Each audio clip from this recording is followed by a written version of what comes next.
For today's Wellness Wednesday, we have Dr. Stephen Amaro with Springfield Clinic Infectious Disease, the department there, to discuss the ongoing coronavirus pandemic. Let's get right into it, Doc. Let's just talk about the resurgence of cases. Was this coming? Was this expected, especially when it comes to just the rise in cases as we kind of catapult into the fall season?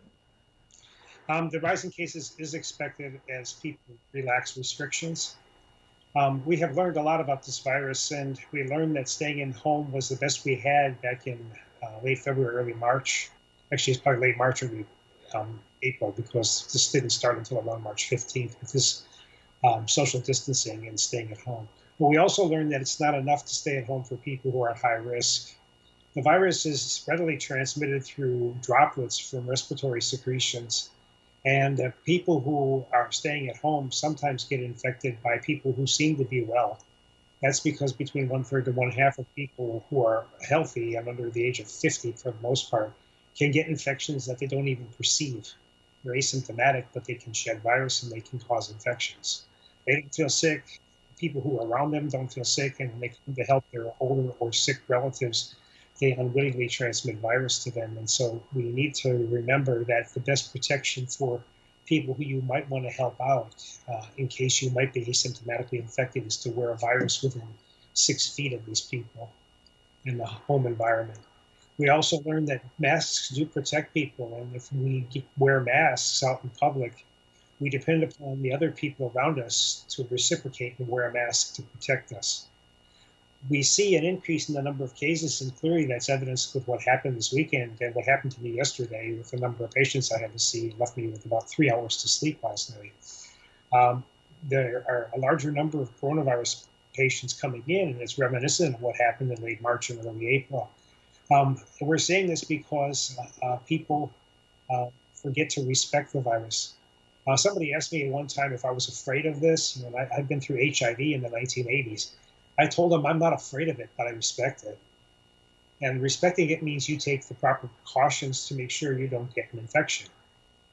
We have done that here at the clinic since we were first notified of this back in late February, early March. And we take it very seriously to protect the health and well-being of everyone who works here, including all of the allied health people and the people who help clean up at night. We also take it very seriously to protect patients when they come into the clinic. And we have been able to do this, and I've been able to work without significant problems since then and all through this. It is simply because we respect the virus. Yeah. And Doctor, I also wanted to quickly talk about schools too. I mean, students will be going back to school. Teachers too will be going back. Is there some concern there? The risk of severe illness among children is felt to be extremely low, such that the American College of Pediatrics put out a position paper that students need to be back at school because of their development. That is one interest. The other interest is what happens with regard to those kids who are at higher risk because of illnesses. They still need to have outreach and teaching with perhaps computer-based learning because it's too risky for them to be at school.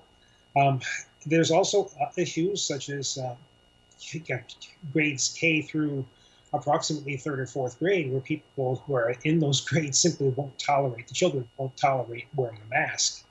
And so you have to figure out how to assign low-risk healthcare providers, or not, I'm used to healthcare providers, low-risk teachers who are young and can withstand an infection to those groups or perhaps have already been infected. For the older grades, maintaining social distancing is important. We live in a society where you're allowed to take risks, but teachers may not wish to take risks. We can, however, design a mechanism by which the teachers can significantly reduce their risk by implementing social distancing, perhaps putting up an acrylic barrier with a negative airflow and having the teachers and the students leave at stage times at different times so they're not exposed to each other. All of that poses significant difficulty. We have to adjust to what this is. And like I said, we have to respect the virus, and that includes how we're going to operate in school. Yeah. All right. Perfect, Doctor. Thank you so much. And of course, as we all wait for some type of vaccine, we certainly have to accept this as a new normal. Thank you so much for your time. You're welcome. Thank you.